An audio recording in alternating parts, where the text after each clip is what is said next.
જાલોદ નગરના રામસાગર તળાવ સામે આવેલા બાળ કિંડાગરને નવીનીકરણ કરવાની કામગીરી હાથ ધરવામાં આવી। સેલ્ફી પોઈન્ટ મૂકવા માટે લોકમાંગ ઉઠવા પામી।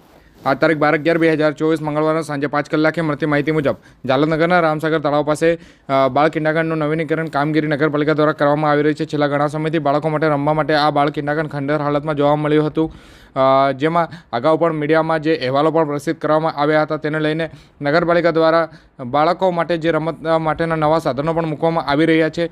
અને હાલ નગરપાલિકા દ્વારા જે બાળ કિંડાગરની એક દિવાલ પર આઈ લવ જાલોદ લખેલું સુંદર વાક્ય મૂકવામાં આવ્યું છે। જે જગ્યા મૂકવામાં આવેલ છે ત્યાં તેનો કોઈ પણ ઉઠાવ આવતો નથી અને કોઈ પણ તેને ઉપયોગ થઈ શકે તેવું નથી। તો આ આઈ લવ જાલોદ લખેલ જે વાક્યવાળો બોર્ડ છે તે બાળ કિંડાગરના દરવાજા પાસે મૂકવામાં આવે તો ત્યાં મૂકવામાં આવે તેવું ત્યાંના સ્થાનિકોનું માંગ છે। અહીં જે રામસાગર તળાવ પર આવનાર લોકો આનો સેલ્ફી પોઈન્ટ તરીકે ઉપયોગ કરી શકે છે અને બાળ કિંડાગરની અંદર આવી કોઈ અન્ય સુંદર કલાકૃતિ મૂકવામાં આવે જેથી બાળકો તેનો સેલ્ફી પોઈન્ટ તરીકે ઉપયોગ કરવામાં આવે। નગરના લોકો વતી ચીફ ઓફિસર હટીલા તેમજ કોન્ટ્રાક્ટર સાથે વાત કરતા આઈ લવ જાલોદને સેલ્ફી પોઈન્ટ તરીકે વિચારીને યોગ્ય જગ્યાએ મૂકવા માટેની બાહેધરી પણ આપવામાં આવી છે। તેમજ આ ગાર્ડનને વધુ આધુનિક અને સુંદર દેખાય તે માટે અન્ય કોઈ યોગ્ય સુઝાવ હશે તો તે અંગે પણ વિચારણા કરવામાં આવશે તેવી પણ બાહેધરી નગરપાલિકા ચીફ ઓફિસર દ્વારા આપવામાં આવી છે।